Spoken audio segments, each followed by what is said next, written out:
Friends, ಈ ವಿಡಿಯೋದಲ್ಲಿ Dio BS6 vehicle full service means engine oil change ಮಾಡೋದು ಹೇಗೆ, ಗೇರ್ ಆಯಿಲ್ ಚೇಂಜ್ ಮಾಡೋದು ಹೇಗೆ, ಏರ್ ಫಿಲ್ಟರ್ ಚೇಂಜ್ ಮಾಡೋದು ಹೇಗೆ, ಆಯಿಲ್ ಫಿಲ್ಟರ್ ಕ್ಲೀನ್ ಮಾಡೋದು ಹೇಗೆ ಅಂತ ಪೂರ್ತಿಯಾದ ಮಾಹಿತಿನ ಈ ವಿಡಿಯೋದಲ್ಲಿ ತಿಳಿಸ್ಕೊಡ್ತೀನಿ.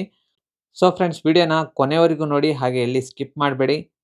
ನೀವೇನಾದ್ರು ನಮ್ಮ ಚಾನಲ್ಗೆ ಹೊಸಬ್ರಾಯಿದ್ರೆ ಸಬ್ಸ್ಕ್ರೈಬ್ ಮಾಡೋದನ್ನ ಮರಿಬೇಡಿ. ಹಾಗೆ ಪಕ್ಕದಲ್ಲಿರೋ ಬೆಲ್ ಐಕನ್ನ ಸೆಲೆಕ್ಟ್ ಆಲ್ ಅಂತ ಕೊಡಿ. ಹೀಗೆ ಮಾಡೋದ್ರಿಂದ ನಾನು ಮಾಡುವಂಥ ವಿಡಿಯೋಸ್ ನಿಮಗೆ ಮೊದಲಿಗೆ ಬಂದು ತಲುಪುತ್ತೆ. ಫ್ರೆಂಡ್ಸ್, ಮೊದಲನೇದಾಗಿ ಆಯಿಲ್ ಲೆವೆಲ್ ಇಂಡಿಕೇಟರ್ ಬರುತ್ತೆ. ಈ ಪಾರ್ಟ್‌ನ ರಿಮೂವ್ ಮಾಡಬೇಕಾಗುತ್ತೆ. ಇಂಜಿನ್ ಆಯಿಲ್ ಲೆವೆಲ್ ಚೆಕ್ ಮಾಡೋದಕ್ಕೆ ಈ ಸ್ಟಿಕ್ ಮೇಲೆ ನೋಡ್ತಿರ್ಬೋದು ಆಯಿಲ್ ಎಷ್ಟಿದೆ ಅಂತ. ಸೊ ಇಲ್ಲಿವರೆಗೂ ಇಂಜಿನ್ ಆಯಿಲ್ ಇದೆ. ಆಯಿಲ್ ಲೆವೆಲ್ ತುಂಬ ಅಂದರೆ ತುಂಬ ಕಮ್ಮಿ ಇದೆ. ಸೊ ಇದನ್ನ ಹಂಗೆ ಕ್ಲೋಸ್ ಮಾಡಿಬಿಡ್ತೀನಿ. ನೆಕ್ಸ್ಟ್ ಈಗ ಏನೇನು ಮೆಟೀರಿಯಲ್ಸ್ ಬೇಕು ಅಂತ ನಿಮಗೆ ತೋರಿಸ್ತಾ ಹೋಗ್ತೀನಿ. ಸೊ ಫಸ್ಟ್ ಬಂದು ಏರ್ ಫಿಲ್ಟರ್‌ನ ಪರ್ಚೇಸ್ ಮಾಡಿದ್ದೀನಿ. ಇದು ಜಿನೈನ್ ಹೋಂಡಾ ಸ್ಪೇರ್ ಪಾರ್ಟ್ಸ್ ಆಗಿರುತ್ತೆ. ಏರ್ ಫಿಲ್ಟರ್‌ನ ಪರ್ಚೇಸ್ ಮಾಡಿದ್ದೀನಿ. ನೆಕ್ಸ್ಟ್ ಇಂಜಿನ್ ಆಯಿಲ್ 600 ml ಇರುವಂತಹ ಪ್ರೋ ಹೋಂಡಾ ನ್ಯೂ ಮಾಡೆಲ್ ಇಂಜಿನ್ ಆಯಿಲ್ ಇದು 5 at 30 ಅಂತ ಇದೆ. ಸೊ ಈ ಇಂಜಿನ್ ಆಯಿಲ್‌ನ ಡಿಯೋ BS6 ಸ್ಕೂಟರ್ಸ್‌ಗೆ ಯೂಸ್ ಮಾಡ್ಬೋದು. ಸೊ 600 ml ಇದೆ ಅಂತ ತೋರಿಸ್ತಿದೆ. ಆ್ಯಂಡ್ ಅಮೌಂಟ್ ನೋಡ್ಬೋದು ಇಲ್ಲಿ ಪ್ರೈಸ್ ಎಷ್ಟಿದೆ ಅಂತ. ನೆಕ್ಸ್ಟ್ ಇದ್ರ ಮೇಲೂ ಪ್ರೈಸ್ ಇದೆ. ನೆಕ್ಸ್ಟ್ ಪರ್ಚೇಸ್ ಮಾಡಿರೋಂಥ ಪ್ರಾಡಕ್ಟ್ ಬಂದು ಕ್ಯಾಸ್ಟ್ರೋಲ್ ಇಂಜನ್ ಶಾಂಪೂ ಅಂತ. ಈ ಇಂಜನ್ ಶಾಂಪೂ ಅಂತ ಕರೀತಾರೆ, ಅಥವಾ ಆಯಿಲ್ ಫ್ಲಶ್ ಅಂತ ಕರೀತಾರೆ, ಇಂಜನ್ ಫ್ಲಶ್ ಅಂತ ಕರೀತಾರೆ. ಸೊ ಇದು ಇಂಜನ್ ಶಾಂಪೂನ ಏನಕ್ಕೆ ಬಳಸ್ತಾರೆ ಅಂತ ಸಹ ನಿಮಗೆ ತಿಳಿಸ್ತಾ ಹೋಗ್ತೀನಿ. ಸೊ ಇದು ಬಂದು 70 ml ಇದೆ. ನೆಕ್ಸ್ಟ್ ಪರ್ಚೇಸ್ ಮಾಡಿರುವಂಥ ಪ್ರಾಡಕ್ಟ್ ಬಂದು ಸ್ಕೂಟರ್ ಗೇರ್ ಆಯಿಲ್ ಅಂತ. ಸೊ ಇದು 80W-90 ಅಂತ ಇದೆ. ಸೊ ಇದು ಬಂದು 90 ml ಸಮಥಿಂಗ್ 120 ml ಇದೆ. ಸಾರಿ 120 ml ಇದೆ. ಸೊ ಇದ್ರ ಪ್ರೈಸ್ ಇದ್ರ ಮೇಲೆ ಪ್ರಿಂಟ್ ಇದೆ, ನೋಡ್ತಿರ್ಬೋದು. ನೆಕ್ಸ್ಟ್ ನಾನು ಪರ್ಚೇಸ್ ಮಾಡಿರೋಂಥ ಪ್ರಾಡಕ್ಟ್ ಬಂದು ಜಿನೈನ್ ಹೋಂಡಾ ಶೂ ಸೆಟ್ ಬ್ರೇಕ್ ಅಂತ. ಇದನ್ನ ಬ್ರೇಕ್ ಶೂ ಅಂತಾನೂ ಕರೀತಾರೆ. ಸೊ ಇದನ್ನ ಪರ್ಚೇಸ್ ಮಾಡಿದ್ದೀನಿ. ಇದು ಫ್ರಂಟ್ ವೀಲ್ಗೆ, ನೆಕ್ಸ್ಟ್ ಬ್ಯಾಕ್ ವೀಲ್ಗೆ ಇನ್ನೊಂದು ಇದೆ. ಸೊ ಕವರ್ ಒಳಗಡೆ ನೋಡ್ತಿರ್ಬೋದು. ಸೊ ಎರಡು ಒಂದೇ ಸೈಜೇ. ಇದನ್ನ ಫ್ರಂಟು ಬ್ಯಾಕ್ ಯಾವುದಕ್ಕೆ ಬೇಕಾದ್ರೂ ಹಾಕ್ಬೋದು ನೀವು. ಇದು ಫ್ರಂಟ್ಗೆ ಹಾಕಬೇಕು, ಇದು ಬ್ಯಾಕ್ಗೆ ಹಾಕಬೇಕು ಅಂತ ಏನಿಲ್ಲ. ಸೊ ಯೂನಿವರ್ಸಲ್ ಬ್ರೇಕ್ ಶೂ ಇದು. ಫ್ರಂಟ್‌ಗೂ ಬ್ಯಾಕ್‌ಗೂ ಎರಡಕ್ಕೂ ಸೂಟ್ ಆಗುತ್ತೆ. ಸೊ 2 ಪರ್ಚೇಸ್ ಮಾಡಿದ್ದೀನಿ. ಸೊ ಪೂರ್ತಿಯಾಗಿ ಇದನ್ನು ಸಹ ಚೇಂಜ್ ಮಾಡಬೇಕು. ಸದ್ಯಕ್ಕೆ ಬ್ರೇಕ್ ಶೂನ ಆಮೇಲೆ ಚೇಂಜ್ ಮಾಡ್ತೀನಿ. ಮೊದಲಿಗೆ ಈಗ ಇಂಜಿನ್ ಆಯಿಲ್ ಹಾಕಬೇಕು. ಸೊ ಇಂಜಿನ್ ಆಯಿಲ್ ಮತ್ತು ಗೇರ್ ಆಯಿಲ್ ಮತ್ತು ಇಂಜಿನ್ ಶಾಂಪೂ ಇಷ್ಟನ್ನು ಬಳಸ್ತೀನಿ ಈಗ. ಸೊ ಇಂಜಿನ್ ಶಾಂಪೂ ಏನಕ್ಕೆ ಬಳಸ್ತಾರೆ ಅಂತ ನಿಮಗೆ ತಿಳಿಸ್ತಾ ಹೋಗ್ತೀನಿ. ನೆಕ್ಸ್ಟ್ ಗೇರ್ ಆಯಿಲ್‌ನ ಹಾಕೋಣ. ಮೊದಲಿಗೆ ಈಗ ಇಂಜಿನ್ ಶಾಂಪೂನ ಫ್ರೆಶ್ ಇಂಜಿನ್ ಆಯಿಲ್ ಹಾಕೋದಕ್ಕೆ ಒಂದು ಇಂಡಿಕೇಟರ್ ಸ್ಟಿಕ್ ಇರುತ್ತಲ್ಲ, ಸೊ ಆ ಜಾಗಕ್ಕೆ ಈ ಇಂಜಿನ್ ಶಾಂಪೂನ ಹಾಕಬೇಕಾಗುತ್ತೆ. ಸೊ ಸ್ಟಾರ್ಟಿಂಗ್ ಒಂದು 2 ಮಿನಿಟ್ಸ್ ಇಂಜನ್ನ ಸ್ಟಾರ್ಟ್ ಮಾಡಿ. ಸೊ ಒಂದು ಸ್ವಲ್ಪ ಇಂಜಿನ್ ಆಯಿಲ್ ಹೀಟ್ ಆಗಬೇಕು. ಹೀಟ್ ಆದ ನಂತರ ಈ ಇಂಜಿನ್ ಶಾಂಪೂನ ಓಲ್ಡ್ ಇಂಜಿನ್ ಆಯಿಲ್ ಒಳಗಡೆ ಹಾಕಬೇಕಾಗುತ್ತೆ. ನೋಡ್ತಿರ್ಬೋದು ಸೇಮ್ ಇಂಜಿನ್ ಆಯಿಲ್ ಥರನೇ ಇದೆ. ಸೊ ಈ ಸ್ಟಿಕ್‌ನ ಓಪನ್ ಮಾಡಬೇಕಾಗುತ್ತೆ. ಆಲ್ರೆಡಿ ನಾನು 1 ಮಿನಿಟ್ ಇಂಜನ್ನ ಆನ್ ಮಾಡಿ, ಮೀನ್ಸ್ ಸ್ಕೂಟರ್‌ನ ಆನ್ ಮಾಡಿ, ಸೊ ಆಯಿಲ್ ಸ್ವಲ್ಪ ಹೀಟ್ ಆಗೋ ಥರ ರನ್ ಮಾಡಿ ಆಮೇಲೆ ಈ ಇಂಜಿನ್ ಶಾಂಪೂನ ಅದಕ್ಕೆ ಹಾಕ್ತಾ ಇದ್ದೀನಿ. ನೆಕ್ಸ್ಟ್ ಇದನ್ನ ಹಾಗೆ ಕ್ಲೋಸ್ ಮಾಡಿಬಿಟ್ಟು ನೆಕ್ಸ್ಟ್ ಒಂದು 5 ಮಿನಿಟ್ಸ್ ಸ್ಕೂಟರ್‌ನ ಆನ್ ಮಾಡಿ ಬಿಡಬೇಕಾಗುತ್ತೆ ಐಡ್ಲಿಂಗಲ್ಲಿ. 5 ಮಿನಿಟ್ಸ್ ಟೈಮಿಂಗ್ ಇಟ್ಕೊಂಡು ನಾನು ರನ್ ಮಾಡಿ ಬಿಟ್ಟಿದ್ದೀನಿ.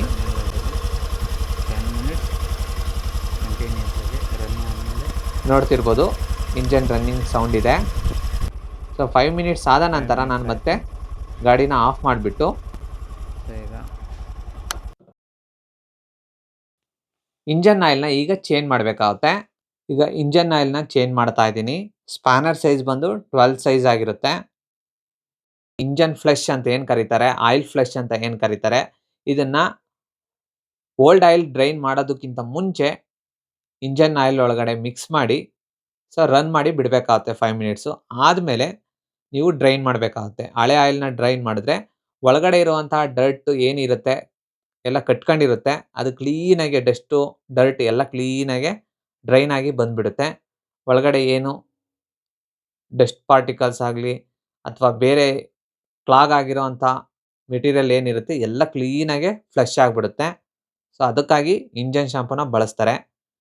ನೆಕ್ಸ್ಟ್ ಒಂದು ಸ್ವಲ್ಪ ಈ ಥರ ಬಗ್ಸಿ ಒಳಗಡೆ ಇರುವಂತಹ ಸ್ವಲ್ಪ ಇಂಜನ್ ಆಯಿಲ್ ಏನಿರುತ್ತೆ ಅದು ಪೂರ್ತಿಯಾಗಿ ಹೊರಗಡೆ ಬರುತ್ತೆ.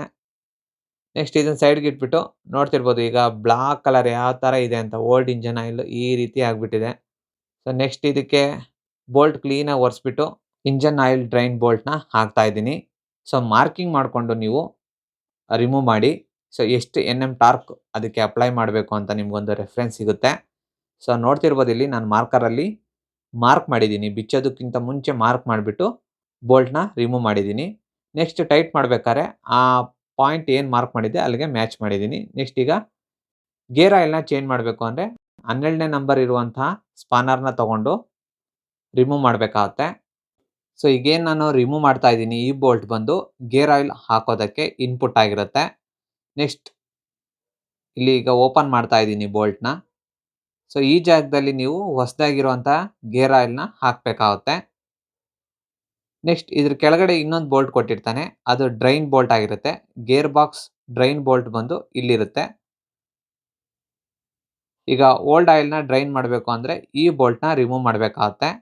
ಈ ಬೋಲ್ಟ್‌ನ ರಿಮೂವ್ ಮಾಡಿದ ತಕ್ಷಣ ಒಳಗಡೆ ಇರುವಂಥ ಓಲ್ಡ್ ಗೇರ್ ಆಯಿಲ್ ಏನಿರುತ್ತೆ ಅದು ಪೂರ್ತಿ ಹೊರಗಡೆ ಡ್ರೈನ್ ಆಗುತ್ತೆ.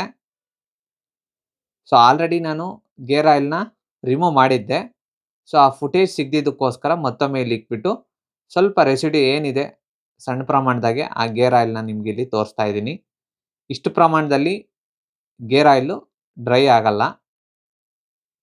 ಸೊ ಸದ್ಯಕ್ಕೆ ಅದರಲ್ಲಿ ಏನಿದೆ ಅಷ್ಟು ಮಾತ್ರ ನಿಮಗೆ ತೋರಿಸ್ತಾ ಇದ್ದೀನಿ. ನೆಕ್ಸ್ಟ್ ಈಗ ಗೇರ್ ಆಯಿಲ್ ಡ್ರೈನ್ ಬೋಲ್ಟ್‌ನ ಹಾಕ್ತಾ ಇದ್ದೀನಿ. ಎಲ್ಲವಕ್ಕೂ ಮಾರ್ಕ್ ಮಾಡಿದ್ದೀನಿ. ಅದೇ ಮಾರ್ಕಿಂಗ್ ಪ್ಲೇಸ್‌ಗೆ ನಾನು ಟೈಟ್ ಮಾಡ್ತೀನಿ. ಓವರ್ ಟೈಟ್ ಮಾಡೋದಕ್ಕೂ ಹೋಗಬಾರ್ದು. ಯಾಕೆಂದರೆ ಇದು ಅಲ್ಯೂಮಿನಿಯಂ ಬಾಡಿ ಆಗಿರೋದ್ರಿಂದ, ಡೈ ಕ್ಯಾಸ್ಟ್ ಬಾಡಿ ಆಗಿರೋದ್ರಿಂದ ಥ್ರೆಡ್ ಹಾಳಾಗುತ್ತೆ. ಸೊ ನೋಡ್ಕೊಂಡು ಅದಕ್ಕೆ ಇಷ್ಟು ಟಾರ್ಕ್ ಅಂತ ಇರುತ್ತೆ. ಎನ್ಎಂ ಟಾರ್ಕ್ ಅಂತ ಇರುತ್ತೆ. ಸ್ಪೆಸಿಫಿಕ್ ಟಾರ್ಕ್‌ನ ಪ್ರೊವೈಡ್ ಮಾಡಿ ಟೈಟ್ ಮಾಡಬೇಕಾಗುತ್ತೆ. ನೋಡ್ತಿರ್ಬೋದು ಈಗ ನಾನು ಗೇರ್ ಆಯಿಲ್‌ನ ಇಲ್ಲಿ ಫಿಲ್ ಮಾಡ್ತಾ ಇದ್ದೀನಿ. ಸೊ ಪೂರ್ತಿಯಾಗಿ ಅದರೊಳಗಡೆ ಫಿಲ್ ಮಾಡ್ತೀನಿ. 120 ml ಫಿಲ್ ಆಗುತ್ತೆ ಇದರೊಳಗಡೆ. ಸೊ ಬೆಳ್ಳಲ್ಲಿ ಈ ಥರ ಇಟ್ಕೊಂಡು ನೀವು ಟೈಟ್ ಮಾಡಬೇಕಾಗುತ್ತೆ. ರಿವರ್ಸ್ ಹೊರಗಡೆ ಬರುತ್ತೆ ಗೇರ್ ಆಯಿಲ್. ಹಾಗಾಗಿ ಒಂದು ಬೆಳ್ಳನ ಸಪೋರ್ಟ್ ಇಟ್ಕೊಂಡು ಈ ಥರ ಟೈಟ್ ಮಾಡಬೇಕಾಗುತ್ತೆ. ಇಲ್ಲಿ ನೋಡ್ತಿರ್ಬೋದು ನೀವು 2 ಬ್ಲೂ ಕಲರ್ ಲೈನ್ನ ಮಾರ್ಕ್ ಮಾಡಿದ್ದೀನಿ. ಸೊ ಆ ಲೈನ್‌ಗೆ ಮ್ಯಾಚ್ ಆಗೋ ಥರ ನಾನು ಬೋಲ್ಟ್‌ನ ಟೈಟ್ ಮಾಡ್ತೀನಿ. ಏಕೆಂದರೆ ಓವರ್ ಟೈಟು ಆಗಬಾರ್ದು, ಲೂಸು ಆಗಬಾರ್ದು. ಸೊ ಹಾಗಾಗಿ ಏನು ಮಾರ್ಕಿಂಗ್ ಇತ್ತು ಆ ಮಾರ್ಕಿಂಗಿಗೆ ಟೈಟ್ ಮಾಡಿದ್ದೀನಿ. ಇಲ್ಲಿ ನೋಡ್ತಿರ್ಬೋದು. ಸೊ ಹೀಗೆ ಮಾಡೋದ್ರಿಂದ ಒಂದು ಸ್ಪೆಸಿಫಿಕ್ ಟಾರ್ಕ್‌ನ ನೀವು ಪ್ರೊವೈಡ್ ಮಾಡಿ ಟೈಟ್ ಮಾಡಿರ್ತೀರಾ. ಸೊ ಪಕ್ಕಾ ಟೈಟ್ ಇರುತ್ತೆ. ನೆಕ್ಸ್ಟ್ ಬಂದೀಗ ಆಯಿಲ್ ಫಿಲ್ಟರ್‌ನ ಕ್ಲೀನ್ ಮಾಡಬೇಕಾಗುತ್ತೆ. ಇಲ್ಲಿ ನೋಡ್ತಿರ್ಬೋದು. ಆಯಿಲ್ ಫಿಲ್ಟರ್‌ನ ಕ್ಲೀನ್ ಮಾಡೋದಕ್ಕೆ ಏನು ಮಾಡಬೇಕು ಅಂತ ಇಲ್ಲಿ ನಿಮಗೆ ತೋರಿಸ್ತಾ ಹೋಗ್ತೀನಿ. ಇಲ್ಲೊಂದು ಬೋಲ್ಟ್ ಇದೆ. ಸೊ ಈ ಬೋಲ್ಟ್‌ನ ನೀವು ರಿಮೂವ್ ಮಾಡಬೇಕಾಗುತ್ತೆ. ಇದು ಬಂದು ಆಯಿಲ್ ಫಿಲ್ಟರ್ ಬೋಲ್ಟ್ ಇದಾಗಿರುತ್ತೆ. ಸೊ ಈ ಬೋಲ್ಟ್‌ನ ಓಪನ್ ಮಾಡಿದ್ರೆ ಆಯಿಲ್ ಫಿಲ್ಟರ್ ಇರುತ್ತೆ. ಅದನ್ನು ನೀವು ಕ್ಲೀನಾಗೆ ಫ್ರೆಶ್ ಆಯಿಲಲ್ಲಿ ಅಥವಾ ಬಟ್ಟೆನಲ್ಲಿ ಕ್ಲೀನಾಗಿ ಒರೆಸ್ಬಿಟ್ಟು ಕ್ಲೀನ್ ಮಾಡಬೇಕಾಗುತ್ತೆ. ಇದ್ರ ಸೈಜ್ ಬಂದು 17 ಸೈಜ್ ಇರೋಂಥ ರಿಂಗ್ ಸ್ಪಾನರ್‌ನ ತಗೊಂಡು ರಿಮೂವ್ ಮಾಡಬೇಕಾಗುತ್ತೆ. ರಿಮೂವ್ ಮಾಡಬೇಕು ಅಂದರೆ ಮೇಲಕ್ಕೆ ಪ್ರೆಸ್ ಮಾಡಬೇಕಾಗುತ್ತೆ.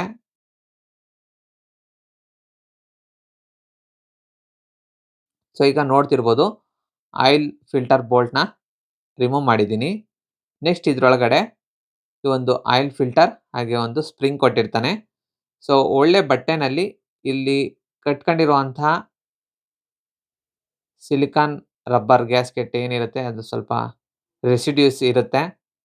ಅದನ್ನೆಲ್ಲ ಕ್ಲೀನಾಗೆ ಒರೆಸ್ಬಿಟ್ಟು ಅಥವಾ ಕ್ಲೀನ್ ಮಾಡಿಬಿಟ್ಟು ನೀವು ಮತ್ತೆ ಸ್ಪ್ರಿಂಗ್ ಒಳಗಡೆ ಆಯಿಲ್ ಫಿಲ್ಟರ್‌ನ ಹೀಗೆ ಫಿಕ್ಸ್ ಮಾಡಿ ನೆಕ್ಸ್ಟ್ ಇದನ್ನು ಹಾಕಬೇಕಾಗುತ್ತೆ. ನೋಡ್ತಿರ್ಬೋದು ಈ ರೀತಿ ಇರುತ್ತೆ.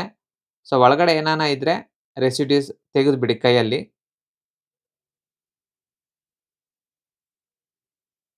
ಫಾರಿನ್ ಪಾರ್ಟಿಕಲ್ಸ್ ಇದ್ದರೆ ಎಲ್ಲ ಕೈಯಲ್ಲಿ ತೆಗೆದುಬಿಡಿ. ನೆಕ್ಸ್ಟ್ ಈಗ ಇದನ್ನು ಆಯಿಲ್ ಫಿಲ್ಟರ್ ಜಾಗಕ್ಕೆ ಮತ್ತೆ ಹಾಕಿಬಿಟ್ಟು ಟೈಟ್ ಮಾಡ್ತಾ ಇದ್ದೀನಿ. ಸೊ ಬೋಲ್ಟ್ ತಗೊಂಡು ಇದಕ್ಕೂ ಸಹ ಮಾರ್ಕ್ ಮಾಡ್ಕೊಂಡಿದ್ದೆ. ಆ ಮಾರ್ಕಿಂಗಿಗೆ ತಕ್ಕನಂತೆ ನಾನು ಟೈಟ್ ಮಾಡಿದ್ದೀನಿ. ಓವರ್ ಟೈಟ್ ಮಾಡಿಲ್ಲ. ಸೊ ನೋಡ್ತಿರ್ಬೋದು ಓಲ್ಡ್ ಆಯಿಲ್ ಯಾವ ರೀತಿ ಇದೆ ಅಂತ. ಈಗ ಫ್ರೆಶ್ ಆಯಿಲ್ ಯಾವ ರೀತಿ ಇರುತ್ತೆ ಅಂತ ನಿಮಗೆ ತೋರಿಸ್ತೀನಿ ಕಲರು. ಸೊ ಈಗ ಇದನ್ನ ಓಪನ್ ಮಾಡ್ತಾ ಇದ್ದೀನಿ. ಸೊ ಆಯಿಲ್ ಹಾಕ್ಬೇಕಾದ್ರೆ ಸ್ವಲ್ಪ ಕಷ್ಟ ಅನ್ಸುತ್ತೆ. ಯಾಕೆಂದ್ರೆ ಹೋಂಡಾದವರು ಆಯಿಲ್ ಹಾಕೋದಕ್ಕೆ ಒಂದು ಪ್ಲಾಸ್ಟಿಕ್ ಪ್ರೊವೈಡ್ ಮಾಡಬೇಕಿತ್ತು. ಈ ಕ್ಯಾಸ್ಟ್ರೋಲ್ ಆಯಿಲಲ್ಲೆಲ್ಲ ಕೊಟ್ಟಿರ್ತಾರೆ. ಸೊ ಲಾಂಗ್ ನೋಸ್ ಇರುವಂಥ ಒಂದು ಮೆಟೀರಿಯಲ್‌ನ ಅದ್ರ ಜೊತೆನೆ ಕೊಟ್ಟಿರ್ತಾರೆ. ಸೊ ಅದಿಲ್ಲ ಅಂದ್ರೆ ಈ ತರ ನೀವು ಗೇರ್ ಆಯಿಲ್‌ನ ಹಾಕಿರ್ತೀರಲ್ಲ, ಇದನ್ನೇ ಕಟ್ ಮಾಡ್ಕೊಂಡು ನೀವು ಇಂಜಿನ್ ಆಯಿಲ್ ಹಾಕೋದಕ್ಕೆ ಬಳಸ್ಕೋಬಹುದು. ಸೊ ಯಾವ ರೀತಿ ಅಂತ ನಿಮಗೆ ತೋರಿಸ್ತೀನಿ.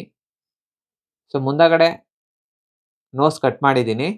ನೆಕ್ಸ್ಟ್ ಈಗ ಇದ್ರೊಳಗಡೆ ಇರುವಂಥ ಗೇರ್ ಆಯಿಲ್‌ನೆಲ್ಲ ನಾನು ಕ್ಲೀನಾಗೆ ವಾಶ್ ಮಾಡಿಬಿಟ್ಟು ಹಾಕೋದಕ್ಕೆ ಟ್ರೈ ಮಾಡ್ತೀನಿ. ಒಳಗಡೆ ಇರುವಂಥ ಗೇರ್ ಆಯಿಲ್ ಏನಿದೆ ಅದನ್ನೆಲ್ಲ ಬಟ್ಟೆಯಲ್ಲಿ ಕ್ಲೀನಾಗಿ ಒರೆಸ್ಬಿಟ್ಟು ಸೊ ಇಂಜಿನ್ ಆಯಿಲ್ ಹಾಕೋದಕ್ಕೆ ಪ್ರಯತ್ನ ಪಡ್ತಾ ಇದ್ದೀನಿ.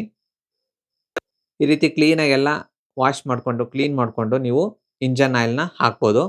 ಅಥವಾ ನೀವೇನಾದ್ರು ಕ್ಯಾಸ್ಟ್ರಾಲ್ ಇಂಜಿನ್ ಆಯಿಲ್‌ನ ಬಳಸಿದ್ರೆ ಈ ರೀತಿ ಲಾಂಗ್ ನೋಸ್ ಇರುತ್ತೆ.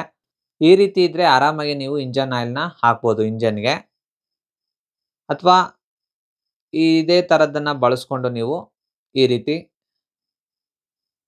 ಇಂಜಿನ್ ಆಯಿಲ್‌ನ ಹಾಕ್ಬೋದು. ಸೊ ಸದ್ಯಕ್ಕೆ ನಾನು ಈ ರೀತಿ ಹಾಕ್ತಾ ಇದ್ದೀನಿ.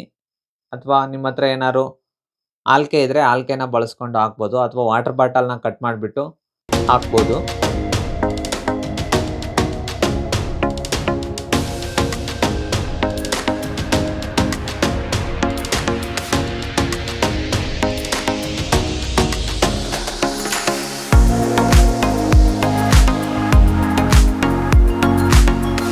ನೀವಿಲ್ಲಿ ನೋಡ್ತಿರ್ಬೋದು ಇಂಜಿನ್ ಆಯಿಲ್ ಯಾವ ಕಲರ್ ಇದೆ ಅಂತ. So fresh engine oil petrol colour ಇರುತ್ತೆ.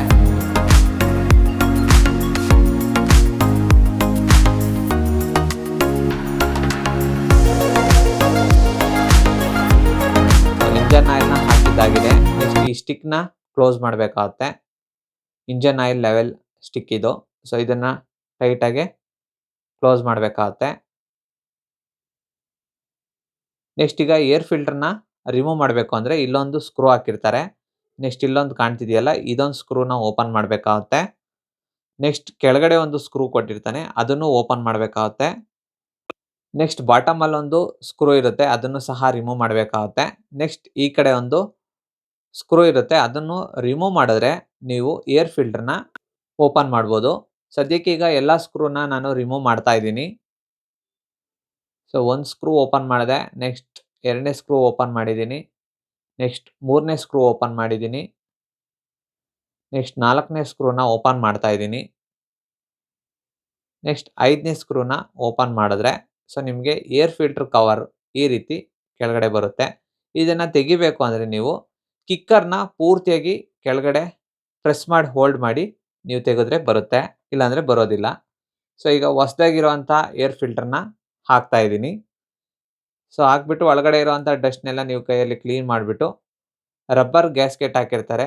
ಸೊ ಅದನ್ನು ಕ್ಲೀನಾಗಿ ರಬ್ಬರ್ ಸೀಲಿಂಗ್‌ನ ಕ್ಲೀನಾಗಿ ಹಾಕ್ಬಿಟ್ಟು ನೆಕ್ಸ್ಟ್ ಕಿಕ್ಕರ್‌ನ ಪೂರ್ತಿಯಾಗಿ ಪ್ರೆಸ್ ಮಾಡಿ ನೀವು ಈ ರೀತಿ ಹಾಕಿ ಆರಾಮಾಗಿ ಏರ್ ಫಿಲ್ಟರ್ ಒಳಗಡೆ ಫಿಕ್ಸ್ ಆಗುತ್ತೆ. ಇಲ್ಲ ಅಂದ್ರೆ ಏರ್ ಫಿಲ್ಟರ್ ಕ್ಲೀನಾಗಿ ಫಿಕ್ಸ್ ಮಾಡೋದಕ್ಕೆ ಆಗೋದಿಲ್ಲ. ಸೊ ಕಿಕ್ಕರ್ ಮೇನ್ ನೀವು ಪ್ರೆಸ್ ಮಾಡಿಬಿಟ್ಟು ಹಾಕಿದ್ರೆ ಆರಾಮಾಗಿ ಈಸಿಯಾಗಿ ಒಳಗಡೆ ಹೋಗಿ ಫಿಕ್ಸ್ ಆಗುತ್ತೆ. ನೆಕ್ಸ್ಟ್ ಈಗ ಸ್ಕ್ರೂನ ಹಾಕ್ತಾ ಇದ್ದೀನಿ. ಬ್ರೇಕ್ ಶೂ ಚೇಂಜ್ ಮಾಡೋದನ್ನ ಪಾರ್ಟ್ 2 ವಿಡಿಯೋದಲ್ಲಿ ತಿಳಿಸ್ಕೊಡ್ತೀನಿ. ಅಲ್ಲಿವರೆಗೂ ಧನ್ಯವಾದಗಳು.